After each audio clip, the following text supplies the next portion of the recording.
Welcome to today's Community Information Forum from the West Point Leadership, today, August 23rd, 2017.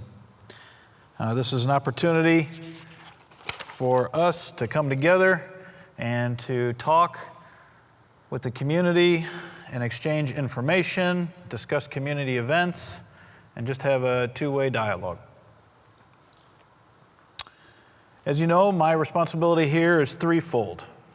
I'm to support the preeminent leadership development institution in the world, the United States Military Academy, to sustain a community of excellence, and by that, I don't just mean the people that live here on West Point, but everybody that comes to work here and everything that we touch inside or outside of the gate in our surrounding communities, from the Highland Falls or the village of Highlands, Cornwall, anybody that's in our local surrounding areas.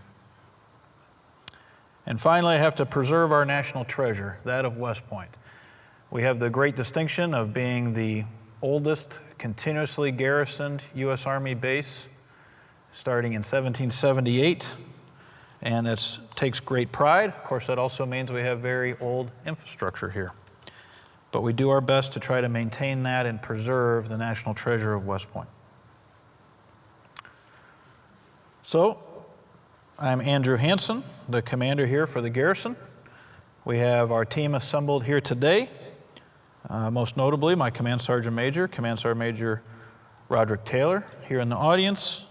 And the deputy commander is Mr. Thomas Cowan. He is actually not in attendance today, but he's supposedly listening in on live stream, as potentially most of you are. The agenda we plan to cover today: I plan to talk here a little bit over some topics. Then I'll turn it over to our plans, training, mobilization, and security folks, and then over to DPW. Basically, we'll go through the entities that the garrison has. Then I plan to turn it over to the Keller Army Community Hospital, and then the exchange, and then the commissary, and then we have questions available. This is going to run until we run out of questions, or 1400, whichever comes first.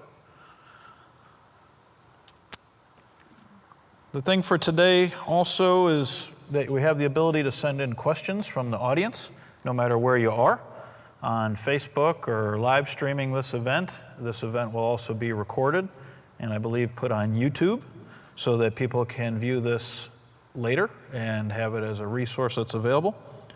In order to send in your questions on Facebook, we ask that you enter this as an original comment and not a reply. I think if it's a reply, it gets kind of bogged down and we might miss it. But if it's an original question, we should be able to see it and attempt to answer it within the time that we have allotted. You can also send in emails, that is to the USAG West Point at usma.army.mil. Again, USAG West Point at usma.army.mil. And those are really the two ways that we can get questions in from the audience. All right, I'll start my update here now. And we did change the name of this. It was initially, the acronym was the CLIF, but now we're just changing it to be the Community Information Forum from the West Point Leadership. So that is a distinction that I want to highlight here, that really this is updates for the community, information for the community from the West Point Leadership. So notice that it doesn't say the United States Military Academy Leadership, and that's an important distinction we're trying to make. I think before there was some confusion, so we want to articulate that correctly, that the West Point Leadership on the organization includes the United States Army Garrison and the other organizations that reside on the post, for Keller or DECA, DODEA, any of these other institutions, Balfour Beatty, our housing private partner. This is the leadership that's at West Point trying to provide this information, not a United States Military Academy update. Those come from the superintendent and the superintendent's staff. I just want to highlight that. Okay, construction. Last time we spoke, we were talking about the DODEA, the elementary school, the new elementary school that's going in next to, or if you will, behind the current elementary and middle school complex there.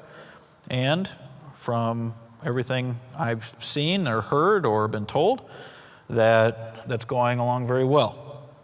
I did misspeak, I believe, last time, and as we started the project, I said that blasting would be finished by the start of the school year, and that was a false statement. There are portions of the blasting that will be finished by the start of the school year. So let me try to be more clear and make sure that I am putting out the most correct information that I know as of today. The main blasting of the bedrock is scheduled to be done tomorrow, and that's what I was tracking. But that doesn't mean that there won't be more blasting, which is into a different realm called boulder reduction.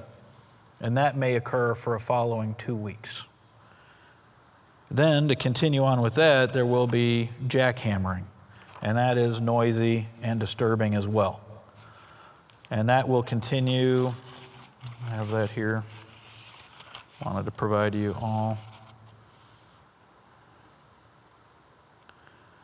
The drilling and blasting of the boulders is quicker than what we've done already, and the mass excavation is targeted to be complete toward the end of October.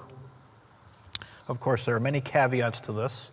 The weather, how much rain or how much water is in the site, and if there's some unforeseen thing that happens in the rock formation, groundwater, as I stated, and just generally, how the boulders are being reduced and the condition of the rock. So I wanted to try to make that more clear because I was not I did not provide the correct information on the last one, so I want to clarify it now. The main blasting should be done by tomorrow, Friday. That is really what I stated last time, but there is continuation of blasting for boulder reduction, and there is jackhammering, and that should continue until October when the excavation of all of that rock should be complete. So I wanted to update everybody there. To my knowledge, I have not received any complaints from the Lee housing area as far as not knowing when there's going to be blasting or the information that's put out, or if anybody has any safety concerns. I have not heard of any of those. So if you have any of those concerns, please send them in as a comment or a question here today, and we'll try to address it with the crew that we have here in the audience. Okay. Second thing I want to bring up is just an update on what we're doing with Delafield Pond. So we have had an initial planning conference with the superintendent, and the planning is going forward to make that a community fitness and aquatic center. So I have received information about that I am not doing my due diligence to create an opportunity for summer swimming here on the military reservation, not including the ponds that we have out further out on the reservation, but here on the main cantonment area that we don't have swimming. I understand that. That's not necessarily true because we do have some swimming, and I'll talk about that at Crandall Pool, but not really recreational swimming and just frolicking around in the water. Okay, so we did brief the superintendent on our goal to make that an MWR facility that would take the plan. Now, this is the plan, all right? Nobody take this as fact, but this is what we're starting to work planning on. That the fitness center that is currently next to Starbucks and the Subway, where the old PX was, that is at a deficit of space. We are required to have more fitness space, and that building needs to be recapitalized anyway. Our goal is to try to make a new fitness center up where the Delafield Pond structures are, and to include in that an aquatic type area, whether that is for recreational lap swimming or to have some type of outdoorsy water park. But our goal in that is to make it year-round. So it's not just going to be open in the summer, but there would be an opportunity for swimming or swimming lessons in that for the community year-round. That will not happen quickly. That will not be easy, and it will not be cheap. So the three things that are what we all want. We all would like fast, easy, and cheap. I've found you can never have potentially two of those. You can only potentially have two of those, but not all three. And in this instance, this won't be fast, this won't be cheap, and it won't be easy. But that is our goal, to try to get this accomplished. So if you have any questions or comments about that or the way forward, or if you think that's a good idea or a bad idea, or you would like to see something else be put in there, by all means, please continue to send feedback. I appreciate any feedback that we receive. So speaking of swimming itself, Crandall Pool. Crandall Pool has been worked on by our in-house DPW workforce, and it looks a lot better than it did. It received quite a revitalization. I was in there personally, I suppose now a week ago, checking on what the contractor had done. The pool was refilled. The pool has been heated back up to temperature. And we put in, from the garrison, over $800,000 into revitalizing Crandall Pool. So that was not a small effort by any stretch of the imagination. So within that now, it's back up and running for cadet use, but we, MWR, is providing lap swimming again at Crandall Pool. That goes from Monday to Friday, 12 to 13:30. Then at night, 1900 to 2100, that's Monday through Thursday. It is not open Friday night for lap swim or MWR swim. And Saturday, 1100 to 1300. On Saturday is the MWR specific opportunities to swim in the pool. Now, I believe there are some caveats to that, depending on the needs of the military academy, when it is open and when it is not. It also depends on us having 2 lifeguards available at any time to be there. So if any of our lifeguards are not available or they call in sick, then we cannot have the pool open. That is a IMCOM, Installation Management Command, or even higher, I'm not sure, Department of the Army, regulation that I have 2 lifeguards available, and that is a significant cost to the MWR program. And if we don't have those 2 lifeguards, I can't safely open the pool for lap swim. But if you get a chance to go there and look at it, I think you'll be pleasantly surprised with the renovation, little restoration, that took place in Crandall Pool. Fairly happy with it, from tile replacement to painting, ceiling tiles replaced, the bulkhead being secured in place and not moving, taking away any hazards that were in the pool, cleaning it, and trying to fix HVAC issues, especially in the locker room, and generally just make it a better experience and a better place, not only for the cadets, but for the community and for our outward appearance to any visiting teams that compete there in the club or the NCAA sports arena. So I'm very proud of our DPW crews that worked on that. Okay, let's see. Next up, CDC playgrounds. This has been worked on, and we received some comments about playgrounds, but this is specifically for our Child Developmental Center. There are new playgrounds going to be put in there between September and March, weather dependent, of course, at the Stony Child Development Center. So we're very happy about that, proud of that. Those playgrounds were getting a little old. There was some of the rubberized matting was coming up, and we were concerned about children's safety and trip hazards, etc. And we were able to seek the funding and now actually get the contractor, and we should start seeing new playgrounds being put in at the Stony CDC between September and March. So happy to report that to the community. Okay, next thing, we're getting closer to instituting a pay-as-you-go shuttle service. This is something that the community has been asking for a long time, to my understanding. So MWR is now going to provide the shuttle service.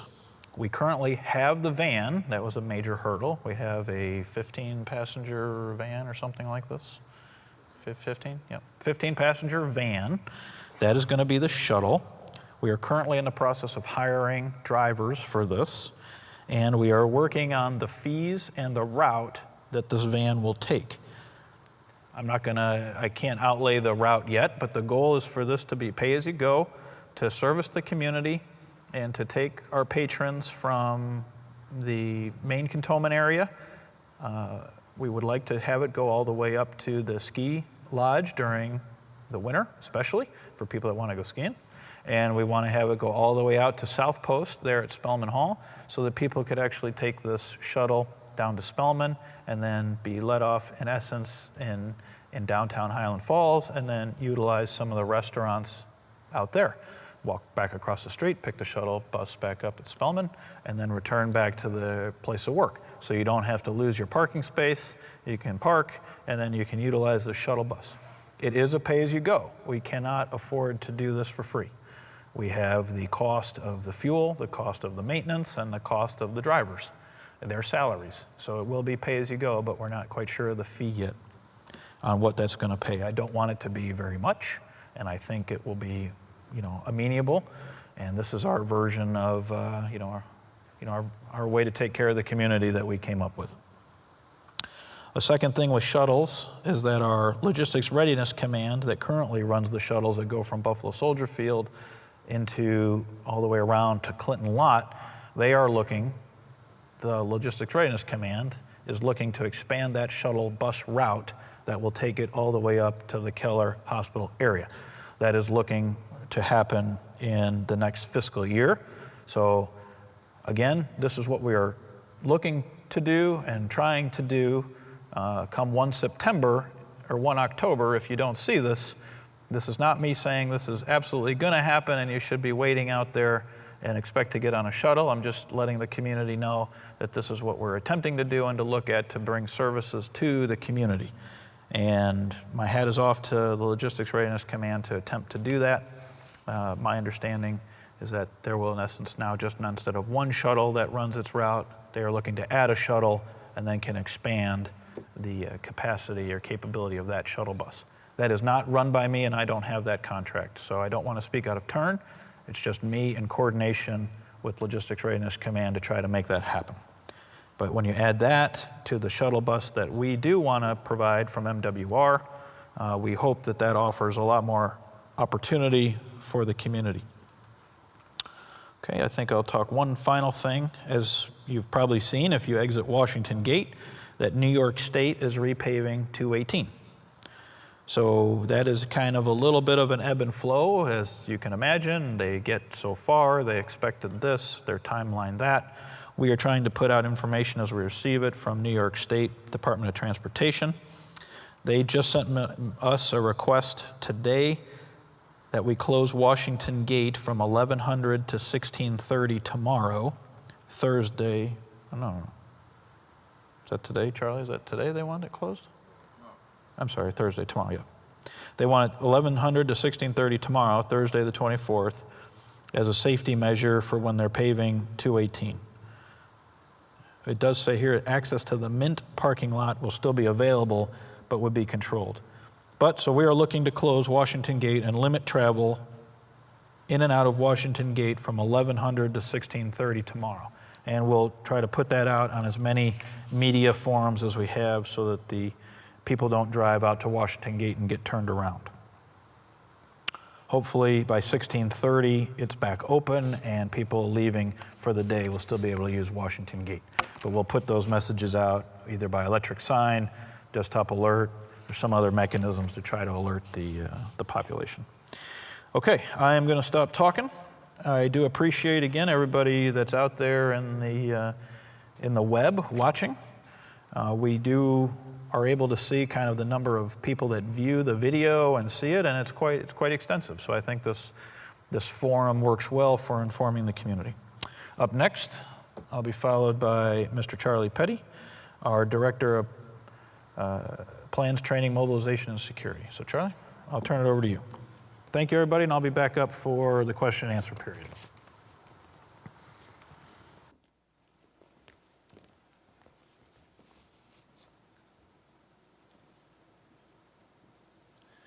Good afternoon. I'm Charlie Petty. I'm the Colonel Hansen's operations officer.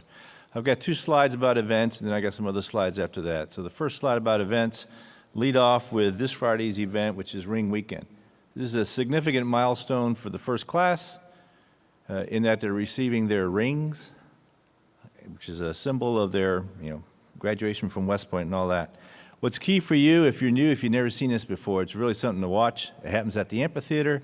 At 1640, the first class steps off from the barracks area and marches to the amphitheater.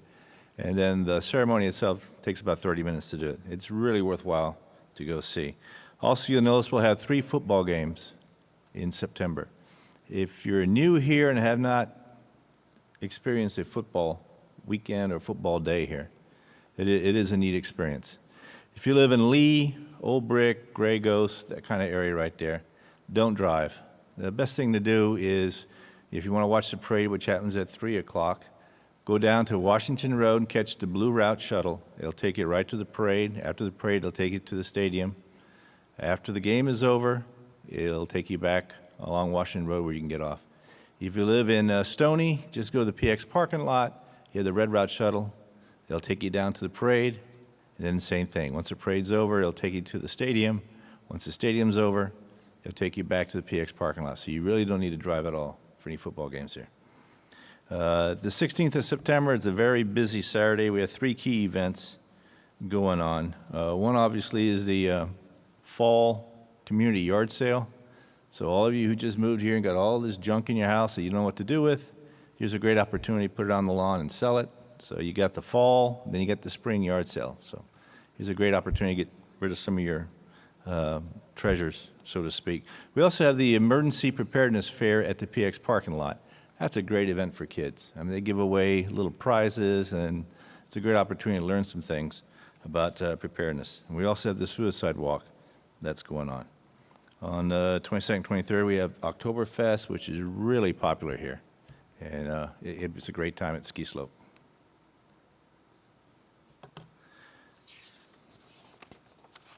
In October, we have 2 football games. These are going to be very large games. One's homecoming. You have 4 returning alumni classes. That alone makes it a really great spectacle for the parade. And then we're also playing Temple, so that's going to be a big thing as well. But I also want to highlight the Thayer Award. There's only 5 times during a year when all 4 regiments march for a parade or review, and this is one of them. And this happens on a Thursday. So it's a great opportunity to watch, and the one receiving the Thayer Award this year is really big. So it's well worth going to see. And then you notice down later on in November and December some other things. The holiday tree lighting is a great event for those of you who are new here and never seen it before. It's a great opportunity for the kids. I want to talk just a minute about Desktop Alert. So we have this ability to reach out to all the computers on post and all the phone numbers on post to alert people about things that happen. This becomes really important in the wintertime when we have snowstorms coming and that kind of stuff. But did you know that you can receive the same information, same text information on your personal cell phone or your home phone, if that's what you want, or even your email address at home? It's not hard to do. The military spouse uses their computer at work, goes into Desktop Alert. It takes less than a minute to add cell phone numbers and that kind of thing. So even the spouse who isn't working will receive the same messages when we send out texts. So it's a good way to alert people very quickly about what's going on here. Last thing I want to talk about again was the emergency fair. Again, a great event. We have all kinds of people. The gymnastics team's going to be there this year doing some things. We have people from off-post who come. It's a great opportunity for family and kids to learn something and get some gifts as well. Okay, at this time I'll be followed by Matt Taliber from the Director of Public Works.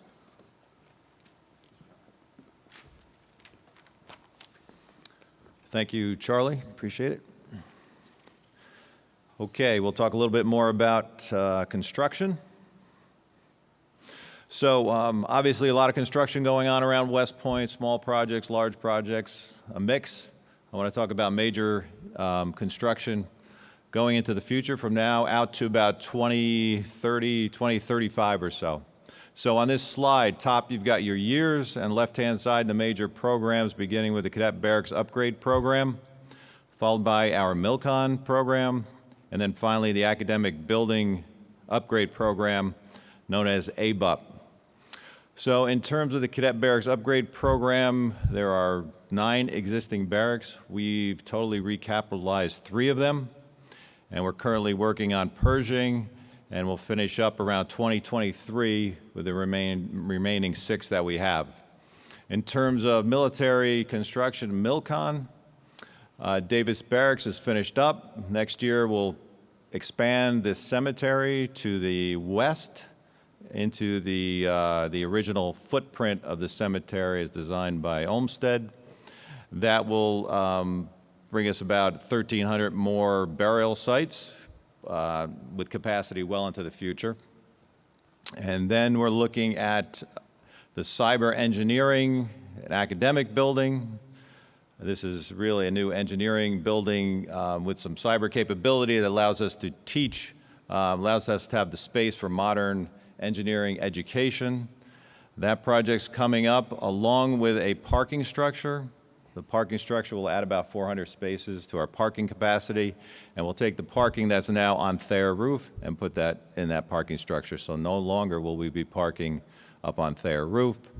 And then we move into the ABUP program, which is similar to CBUP in that these are total gut renovations of these primary academic buildings, and that brings us out to about 2030, 2035, and that time frame at which point central area is well from a infrastructure standpoint.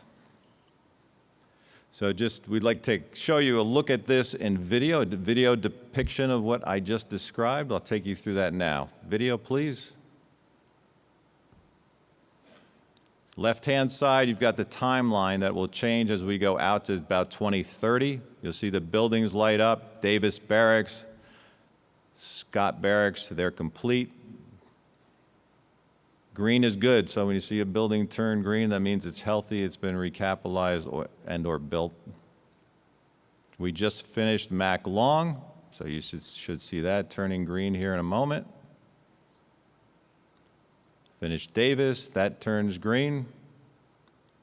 We're in Pershing now, then we'll be in Ike Barracks, so we're moving south.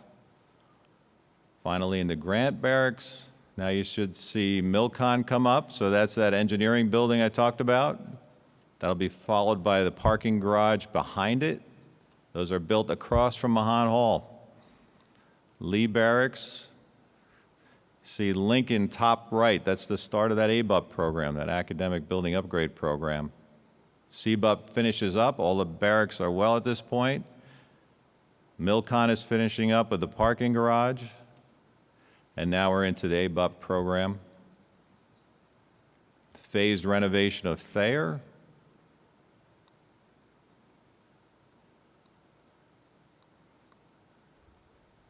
Washington Hall. Into Mahan Hall, and then we finish up with the headquarters building.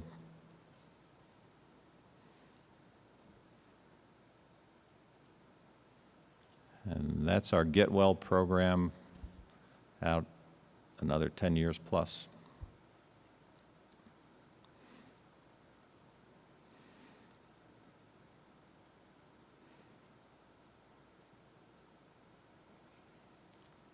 Okay, a little bit more on construction, a few projects. I won't go through all these, just want to highlight a few, the few I get asked the most about. One is Mills Road. We're paving Mills Road right now. We'll continue paving up till the first football game, and then we'll take a break and we'll come back after the first 2 home games and finish that project up the end of September. So for the first football game, you will have complete sidewalks, and you'll be able to, the road will be passable also for pedestrians or vehicles. So it'll be ready for game 1.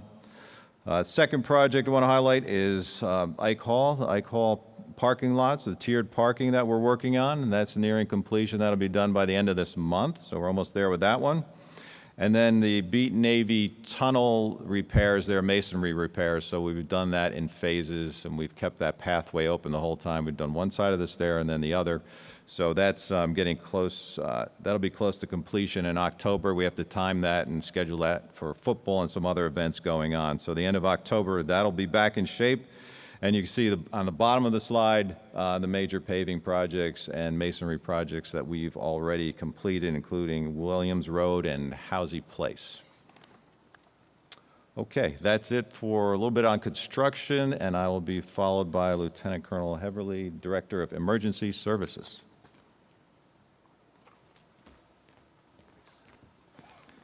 Good afternoon, ladies and gentlemen. Appreciate those who are here, and obviously those folks that are watching and will continue to watch in perpetuity as we enshrine this in YouTube. Real quick, want to introduce myself. I'm Lieutenant Colonel Brian Heverly. I'm the new and improved Matt Allison, the new the new Director of Emergency Services here. As you can see, really Chief Ionella is the only one that's left over this summer. I've got a new Provost Marshal, Major Pete Cruz, as well. Just want to hit a couple things while we're here, while I've got you. DES trends, want to touch on a couple of these. First of all, larceny of property. What we're seeing a slight uptick in this is your basic unsecured, unattended property. You leave it out on your front porch at night, and when you wake up in the morning, it's gone. Well, that's because you left it unsecured, it was unattended, and it walked off all by itself. A lot of those times we have a hard time getting that back, obviously. We'll be more than happy to come out and make that citation and run that case and keep a running tally. But those are, just understand, those are very hard to recover. So what we ask is, hey, just secure your equipment, please. And that goes for the cadets as well. Just make sure your equipment is secured, your personal and your government property is secured. Second thing I want to touch on this slide, government has decided to give an extension for the Real ID Act. What that means is all of the states who are in noncompliance currently have received an extension to 10 October. So as you come through the front gate with a New York license plate, New York driver's license, you are good to go until 10 October. If you have an enhanced driver's license from the sunny state of New York, you will also be good to go for a while. The enhanced the enhanced driver's licenses meet the requirement, the non-enhanced do not. Okay, and again, they've been given extensions until 10 October. What that means is on 11 October, if you come in with a normal New York driver's license, we're going to ask you for additional identification. And you see a list of that identification on the bottom part of the slide. What we're looking for is photo ID, basically, that matches up to your driver's license and confirms the information on your driver's license is accurate to an address and to the individual who's showing it. If you have any questions, please check out this slide. The website is at the bottom for a lot more information, not only from us, but also from Department of Homeland. Used to telling people next slide. There it is. Jumped ahead. So that's the slide we looked at. And so Visitor Control Center. What we try to do is we try to communicate that while it is a pain in the rear end for a lot of people to come in and wait in line, you see there just for this month of July, we checked over 5,000 people through that system, through the NCIC 3 system. We checked 3,821 people, as you see on the slide, normal folks who come through the VCC, as well as over 1,300 of our new parents that receive a local access card for the time that their the time that their children are students here. You see 28 people denied access. We show you this not to scare you or to do anything else. We just want to show that we're continuing to keeping West Point safe by denying unescorted access to folks who really don't need it. And as you can see, especially for the month of July and this past weekend, we continue to provide access to our new parents. Last slide for me. Just want to focus on a couple of things on this slide. First of all, fire department still maintains complete capability. Candles, as we do move into, I know today is a bad example as it's up over 80 degrees, and yesterday was an even worse example, but as we move into the fall months and things do start to cool off here in New York, folks will start burning candles, whether that's incense or spiced candles or whatever it is for the season. Just be aware of those, be cognizant of those. They are still our number one cause of home fires. Speeding, as you all know, we start school here on post next week. There is a very low tolerance, as you see there, no tolerance, zero tolerance for speeding in a school zone. And you'll see MPs out in force next week. Signs have been up this week that'll show your speed as you're going through that school zone. School starts, those lights go on at 06 in the morning. It's a little early if you're not used to West Point or you're used to someplace else, but 06 is when we start getting a lot of foot traffic through there, and want to watch out for the kids as they move back and forth in that area. We are also working to increase our narcotics dog capability here on the installation, and that's between asking local New York law enforcement agencies to come in and help us, as well as we redo our contract. Last thing I want to cover is bear sightings. We do encourage folks as the fall months go on and food gets a little scarce and we start to see critters move into housing areas looking for quick and easy food. I ask you to continue to give us a call on the bear sightings. Understand too that there's a difference between, hey, there's a bear in the woods and there's a bear in my backyard. Okay, we like to keep the bear in the woods. We obviously want to take care of the bear that's in your backyard and get that out of the way. Just want to remind everybody that, especially if you're new, we do not do, or in very rare cases, do we do bear relocation. Okay, that bear, we're gonna basically haze the bear, make them think that coming in and taking human food is a bad idea, but we can't pick that bear up and then physically move it. Studies have been done, bears will oftentimes return to a source of food from over 100 miles away. So very low success rate in just relocating the bear. Pending any questions, I'll end on that sunny note and pass it off to Balfour Beatty and Brian Market.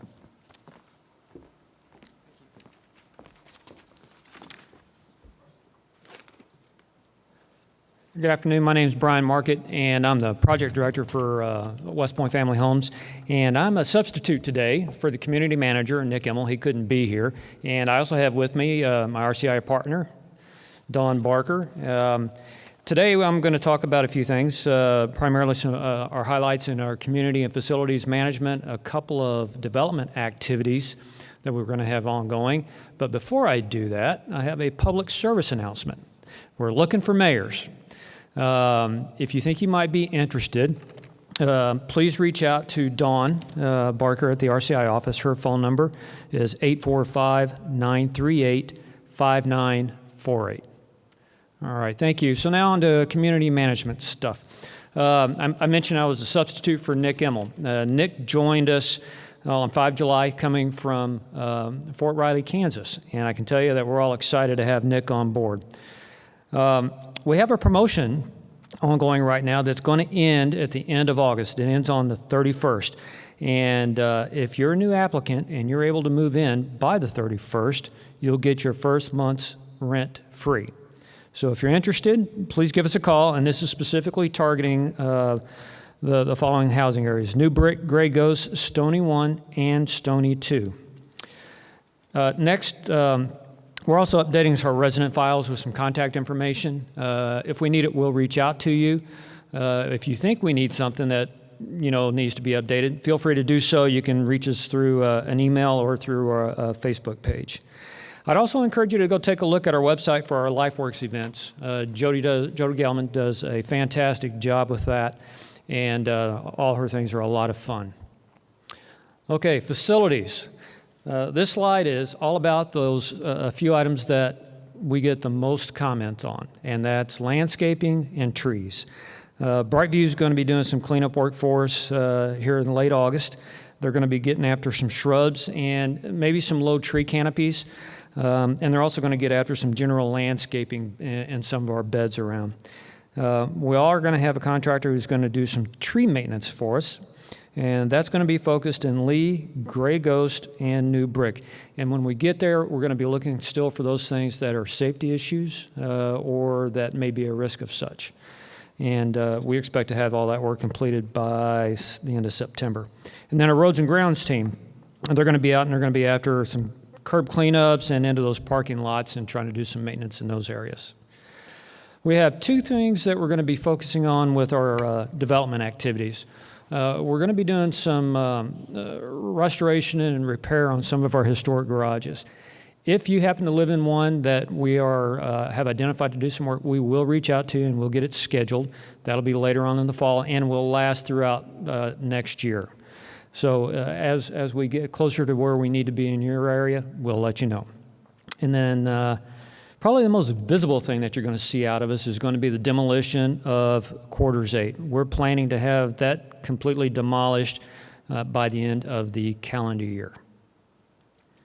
That completes the highlights from housing, and I will be followed by FMWR.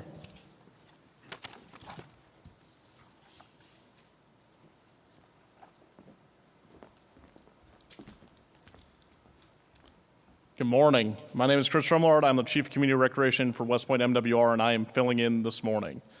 I'm just going to provide a couple highlights and go over some things that we are doing out there, and we'll go from there. So on our board up here, we have different things that we are doing. Just want to highlight some things. The West Point Club has a brand new chef and a new dinner to go program, expanded choices, new options for you to eat dinner. We offer massages at the West Point Fitness Center, and we throw up a couple different lunch options and birthday options. We're here for everything, all of your life. We have different choices from your morning breakfast all the way through nighttime activities at bowling, skiing, golf. Some different things, highlights, events we have coming up. We have Murder at the Murder at the Military Ball. It is a dinner theater show at the West Point Club. That's coming up on the 25th. This Saturday, we have Spartan Race. We have 8,100 racers at Lake Frederick.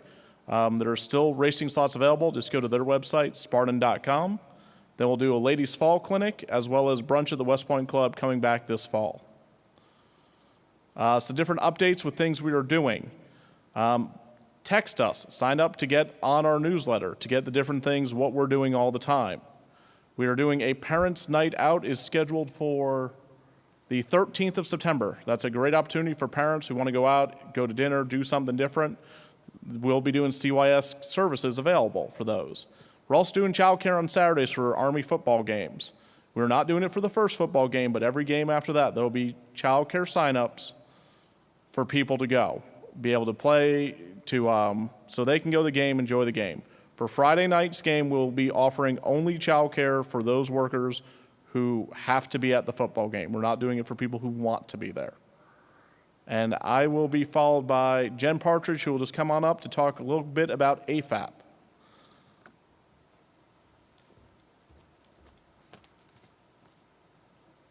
Hello, everyone. Army Family Action Plan. I just wanted to let all our viewers know, and those of you in the audience, how to improve your way of life here at West Point and Army-wide.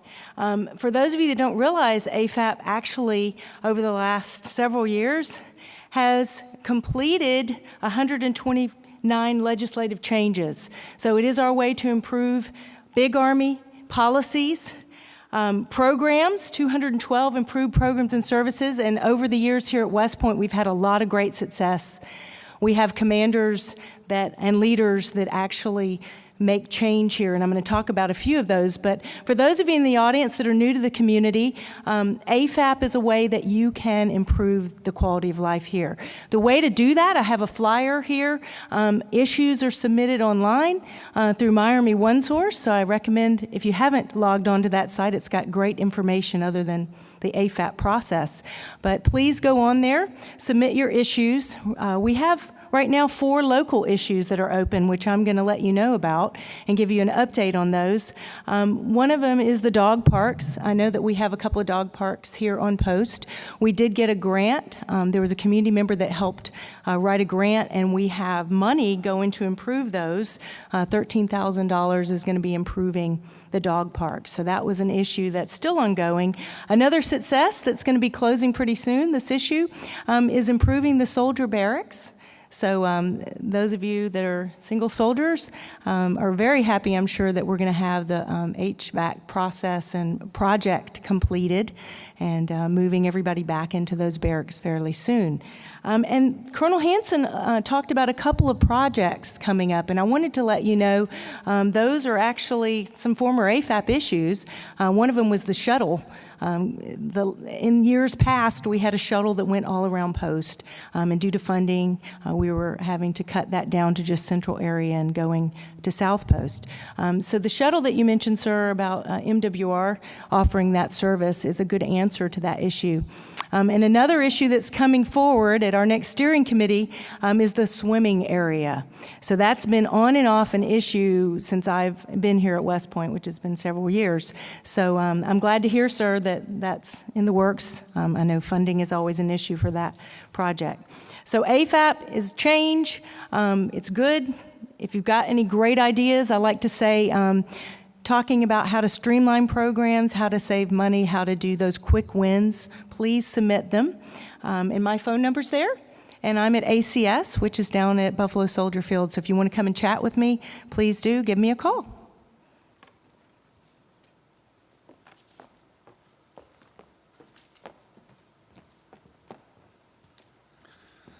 So good afternoon. My name is Command Sergeant Major Brunel, Command Sergeant Major of Keller Army Community Hospital.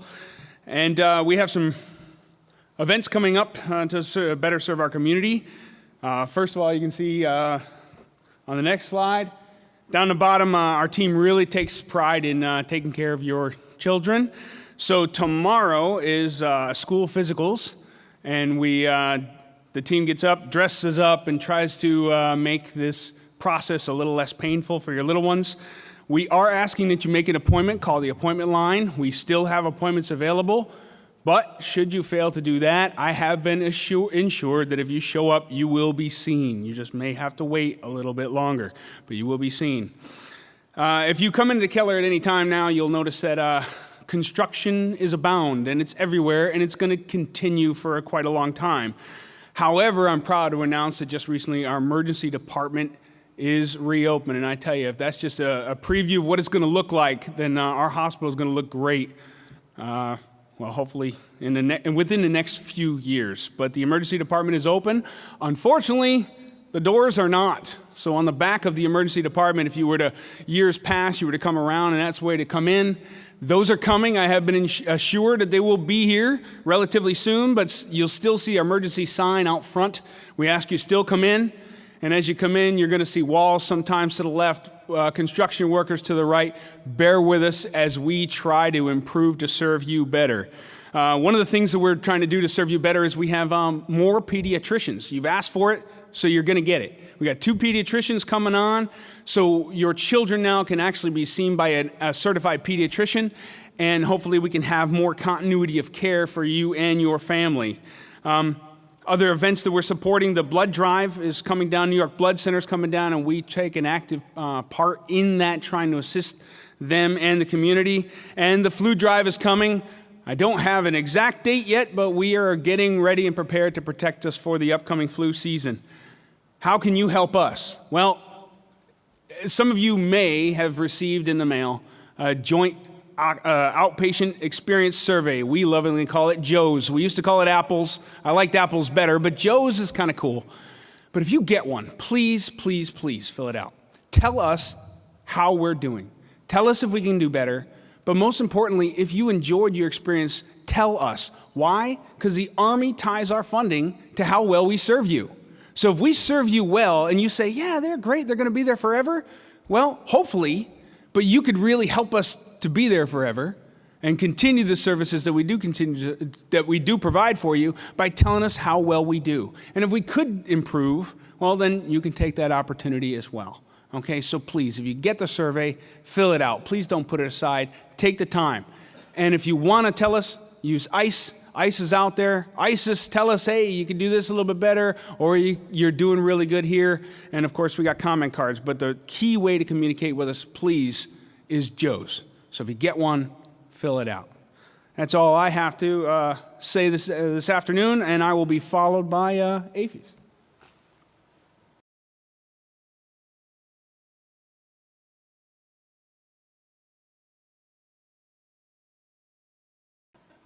So my name is Urvi Acharya. I'm the main store manager of the PX. And I would like to share some great events happening right now. This is a great initiative being rolled out by the Department of Defense. It's called the Veterans Online Shopping Benefit. What is the Veterans Online Shopping Benefit? Beginning November 11th, Veterans Day, veterans with honorable or general discharges will enjoy tax-free shopping, exclusive military pricing on name brand products, as well as credit opportunities and more at shopmyexchange.com. The benefit will allow veterans of all United States Armed Forces to shop online at shopmyexchange.com, as well as other online military exchanges. This benefit, however, does not grant on-installation access. Veterans can start shopping and using this benefit November 11th. However, we encourage all veterans to sign up right now at vetverify.org to gauge their eligibility. We also have a beta beta shopping that's already started, and we've had a lot of people already take advantage of this shopping benefit. And that is all I have, and I will be followed by the Colonel, I take it.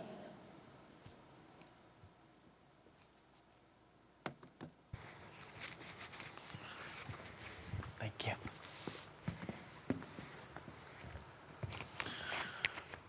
Okay, everybody, that was really the information we have.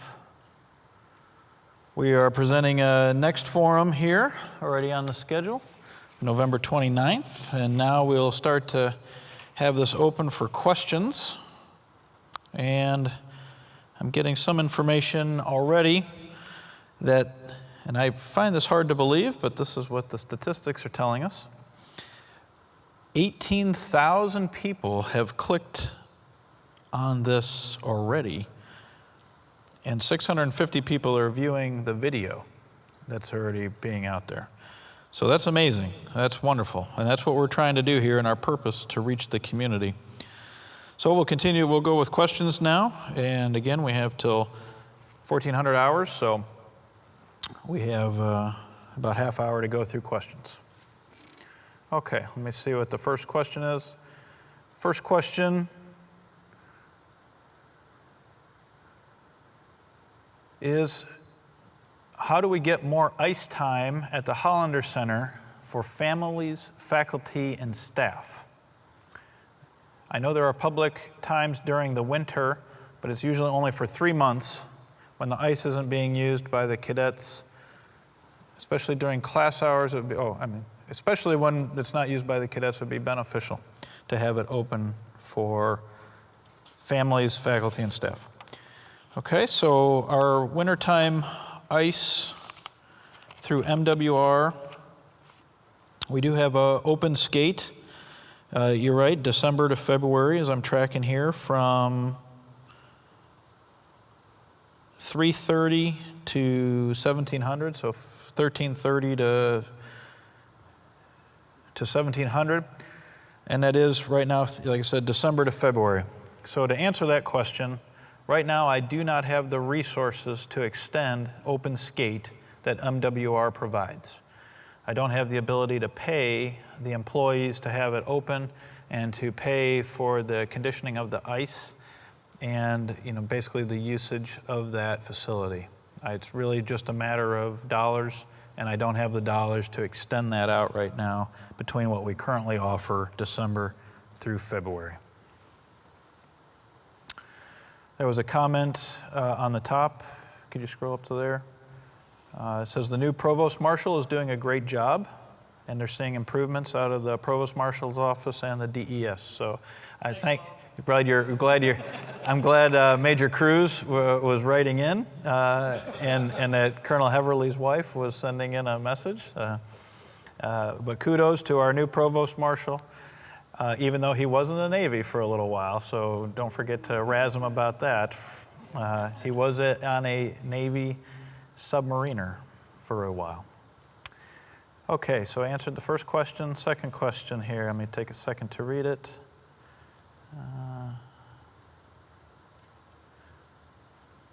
Okay, so a question about hearing or putting out a grand plan for the housing areas. Many of the historic homes are in need of major renovations. Water pipes and sewer lines are old as well. Can we be updated from the Garrison and Belfour Beatty on the short, mid, and long-term plans for housing and neighborhood revitalization and renovation? So yes, we can update you on that, and that is our goal to put that out. And Brian, do you want to? Yeah. Right. Yep. So we do have, off the top of my head, the next thing in the schedule of renovation is some of the more, we are looking after there was on the schedule, the original plan for garages to be renovated, and we are upgrading some sewer systems right now in some houses that really were at the point of failure due to either trees or something interrupting the lines. So those are being taken care of now that Belfour Beatty has briefed me on. And as Brian mentioned up here, the money right now, a lot of it is going toward trees and we look to get after some grass and the seeding issues. But for the next cliff or a message that can go out to the community, I'll ask Belfour Beatty to put out the long, short, and midterm house for house renovations and revitalization. So we owe you that. Okay, do we have another question? I do not have any more questions right now, so only 2. So we must be doing a pretty good job at answering, or people like me don't know how to use Facebook, which is probably more the case. Oh, we have one in the audience, sorry.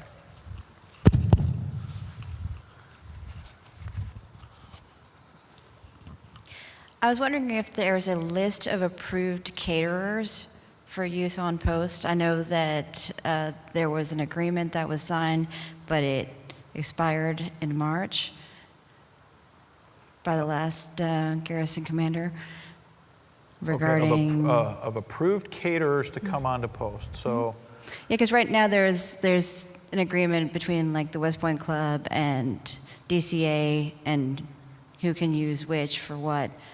But I didn't know if there had been an update to the agreement, and then also if there's a list of approved caterers. So I don't know of an update to the agreement.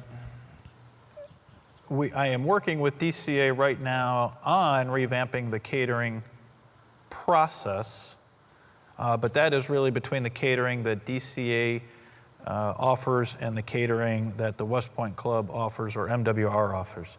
If you're asking specifically about outside catering, no. I don't know of a list of approved vendors that could come on the installation. But to reiterate, I am trying to work with DCA right now, or we are working together, I should say. DCA and us are working together just to revamp our current catering policy between us. And that should be, I hope, the place that everybody tries to go to first for catering on the installation. So I didn't really answer your question, and I don't know the approved caterers off post. Because it's regarding, for example, the library, when things are held in the Hague Room, if there is a list of people or caterers that can or cannot be used. Okay, I'm not aware of that, so I'll have to look into that. Thank you.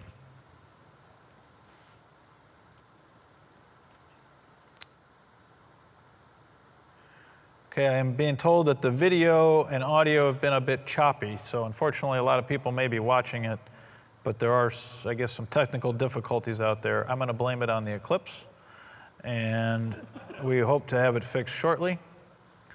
We will try to update our abilities to live stream and to capture the video, so my apologies out there if our technical aspects are a little bit lacking. Okay, any other questions for the crew? If not, let me double check with my AV guys.